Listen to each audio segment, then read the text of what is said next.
Bienvenue à tous sur Gabon 24 pour cet entretien. Le sujet que nous allons aborder dans ce numéro alimente les discussions, fait et continue à faire les choux gras des journaux nationaux et internationaux. Je vous fais référence à la désormais affaire dite de la filiation du chef de l'État Ali Bongo Ondimba pour en parler de la récente décision rendue par la Cour d'appel de Libreville sur la question. Maître Gisèle Eyoub-Kale est avec moi ce soir. Bonsoir maître. Bonsoir. Merci d'avoir accepté de nous accorder de votre précieux temps. Je suis aussi ravie que vous m'ayez invité ce soir. D'accord. Alors, maître, avant de plancher sur le sujet qui nous intéresse, je vous propose qu'on suive ce reportage. Question de faire un rappel des faits.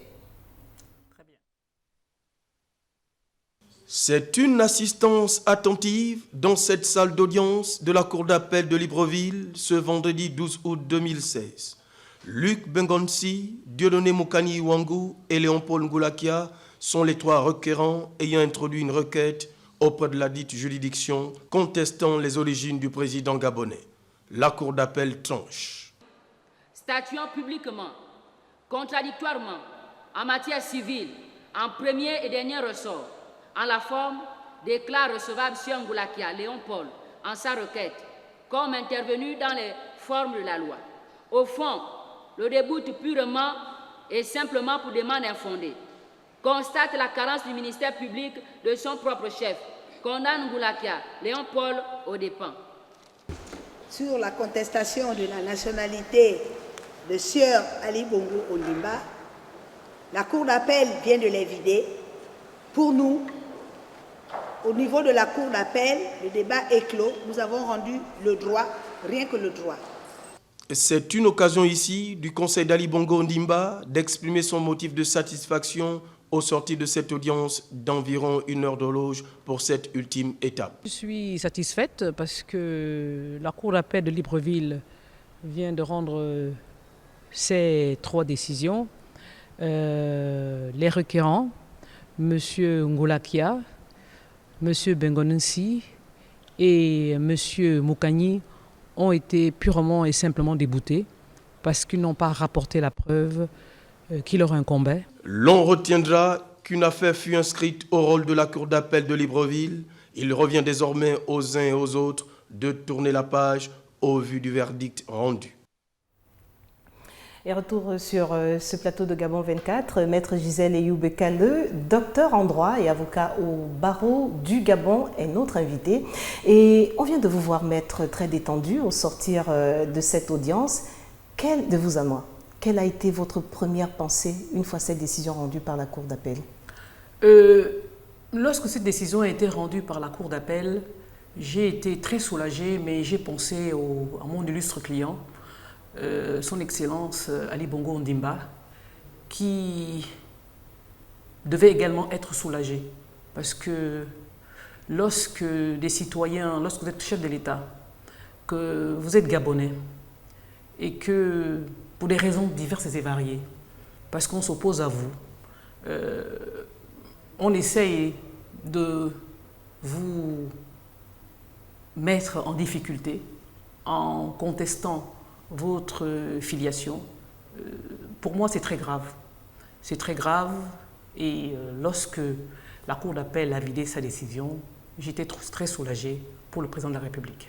Il faut qu'on se le dise tout de même, ce fut un procès qui n'a pas été de tout repos, parce que très riche en rebondissements, parce qu'on vous a suivi quelque peu aussi sur Gabon 24. Lequel de ces coups de théâtre vous a le plus parlé, voire même peut-être choqué? En tout cas, lorsque nous avons reçu l'assignation de Bengonsi et les pièces qu'il nous a communiquées, dès le départ, je me suis dit, bon, il n'y a aucune difficulté, parce que bon, il s'est contenté des coupures de journaux. Deuxième chose, lorsque M. Moukani également a signé le président de la République dans cette affaire, je me suis dit, bon, comme c'est un magistrat, il connaît ce que c'est la preuve, qu'il sait lire la loi, donc c'est sûr qu'il va nous apporter quelque chose. Deuxième étonnement, lorsque je reçois les pièces de monsieur Moukani, il n'y a toujours rien. Ben, le coup de théâtre, le rebondissement, c'était monsieur Ngoulakia, qui est le frère du président de la République depuis qu'il est né. Là, je me suis dit, bon là cette fois-ci, on aura le document qui viendra contester le certificat de nationalité du président de la République. Et ça vous a fait paniquer quelque peu? Oui, parce qu'un procès n'est jamais gagné d'avance. Vous ne savez pas quelles sont les pièces que les adversaires vont vous apporter, vos contradicteurs. Donc vous vous dites que peut-être que quelque chose va arriver, parce que l'article, le code de la nationalité prévoit que la nationalité, c'est la personne contre qui on conteste la nationalité qui doit apporter la preuve qu'il est gabonais. Donc le président de la République a apporté la preuve qu'il est gabonais, parce que c'est le certificat de nationalité qui fait de vous un gabonais, pas l'acte de naissance. Je m'explique, parce que vous pouvez être né, si vous êtes né au Gabon, de parents étrangers, vous pouvez être considéré comme un Gabonais d'origine si vos parents sont nés au Gabon. C'est ce que la loi prévoit.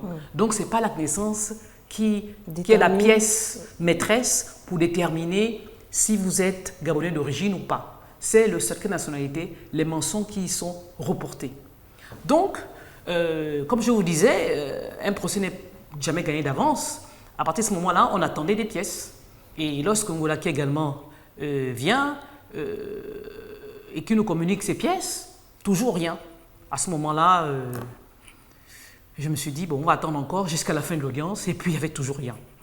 Alors, vous êtes souvent qualifié à tort ou à raison d'avocat des causes perdues. Avez-vous parfois aussi le même sentiment, ou peut-être vous l'avez déjà entendu? Oui, j'ai déjà entendu, avocat des causes perdues, mais aussi avocat de la veuve de l'orphelin, parfois aussi Mère Teresa des Prétoires. J'ai tout entendu. Mais bon, en ce qui concerne ce dossier, ce n'était pas une cause perdue.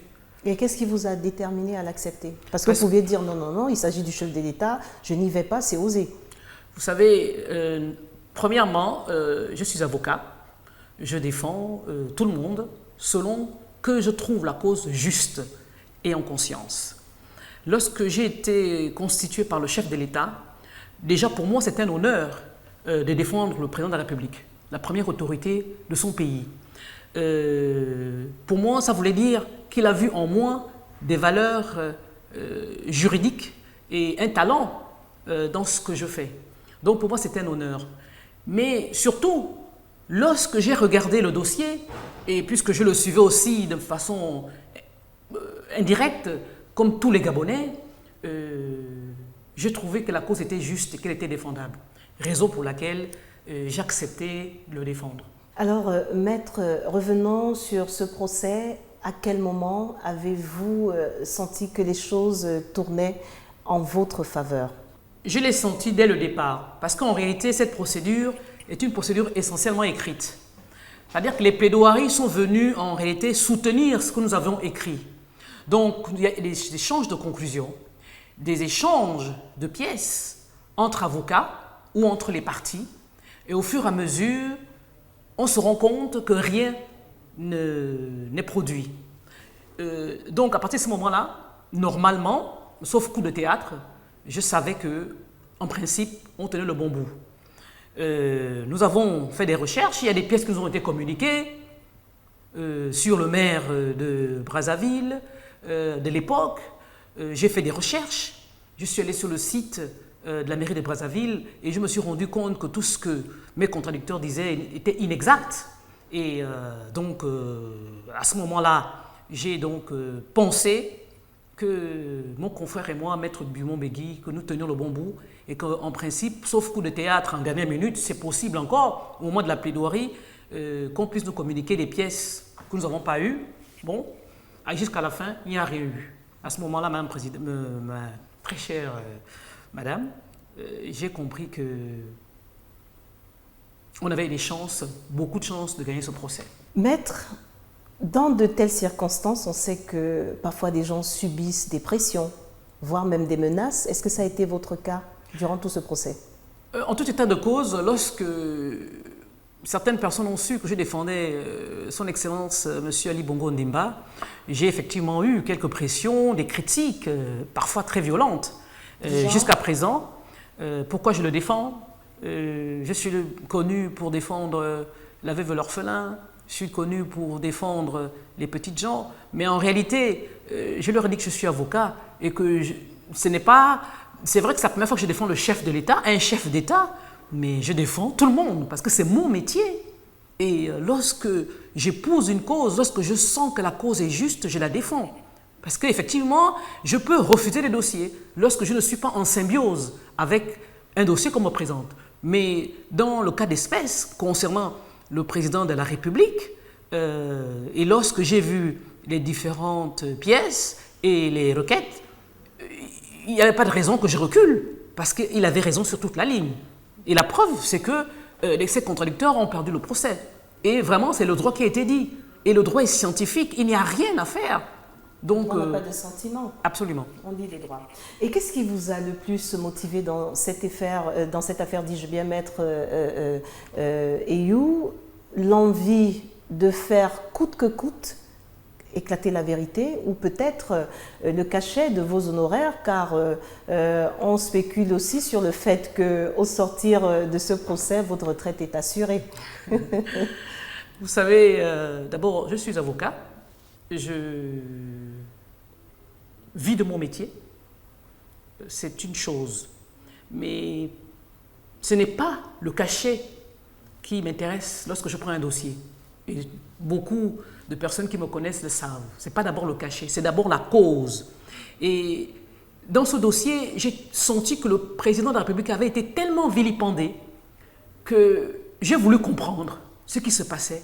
Est-ce que tout ce qui est dit était réel? Est-ce que tout ce qui est dit est avéré? Parce que ce n'était pas possible. Même lorsqu'on est chef de l'État, on a droit à une vie privée. Même lorsqu'on est chef de l'État, on a des sentiments. Même lorsqu'on est chef de l'État, on a un cœur. Et j'ai voulu comprendre. Et comprendre encore. Et c'est fondamentalement ça qui m'a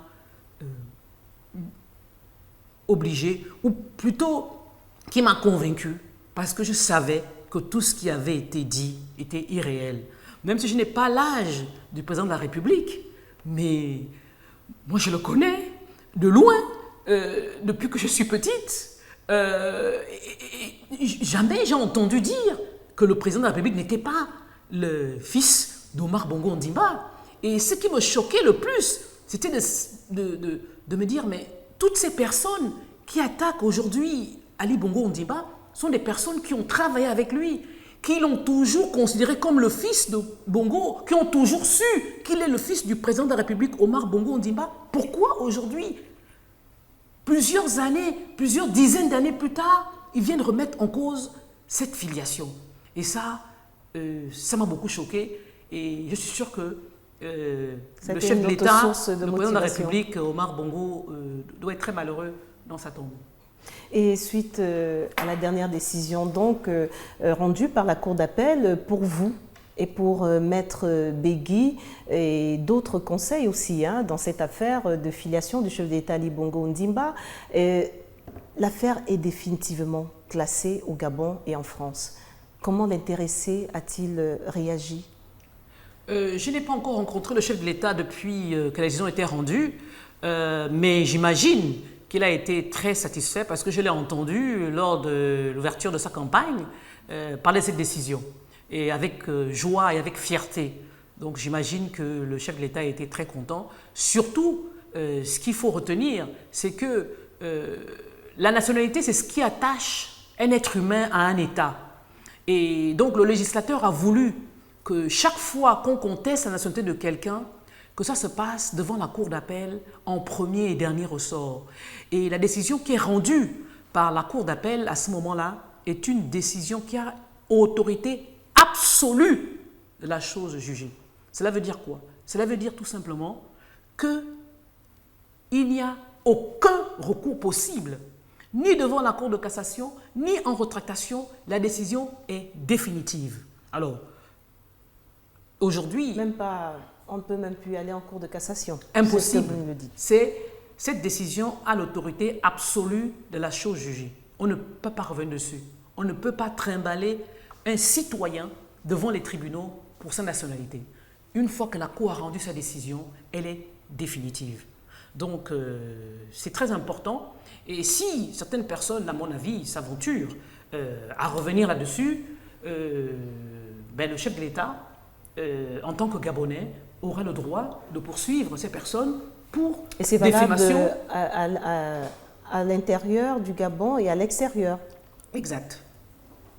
Le président de la République, si certaines personnes s'avèrent indélicates, et pour remettre une fois de plus en cause cette filiation, il aura le droit de les poursuivre. Et ce sera son droit le plus absolu. Donc, en conclusion, pour cette affaire, maître? En conclusion, je dirais que la Cour d'appel a rendu définitivement une décision. Nous ne pourrons pas revenir là-dessus. Et que les Gabonais ont compris qu'en réalité, il s'agissait d'un procès en sorcellerie contre le président de la République pour essayer par tous les moyens pour qu'il ne se représente pas. Donc la Cour d'appel a vidé sa saisine et il a été confirmé que le président de la République, chef de l'État, est le fils d'Omar Bongo Ondimba et de Patience Dabani, ou plutôt encore Nkama Joséphine. Ils n'ont rapporté aucune preuve, parce que c'était ça qui était important, d'apporter un jugement d'adoption, un acte de mariage, ou autre chose qui pouvait montrer que le président de la République a eu sa nationalité du fait de ces choses-là, alors qu'en réalité, il n'en était rien. Maître Gisèle Eyoub-Kalé, merci d'être passé nous voir et surtout de nous avoir éclairé sur cette affaire dite de l'affiliation du chef de l'État Ali Bongo Ondimba. Je rappelle que vous êtes docteur en droit et avocat au barreau du Gabon. Quant à vous, je vous remercie de nous rester fidèles. À bientôt pour un autre entretien sur Gabon 24. Au revoir.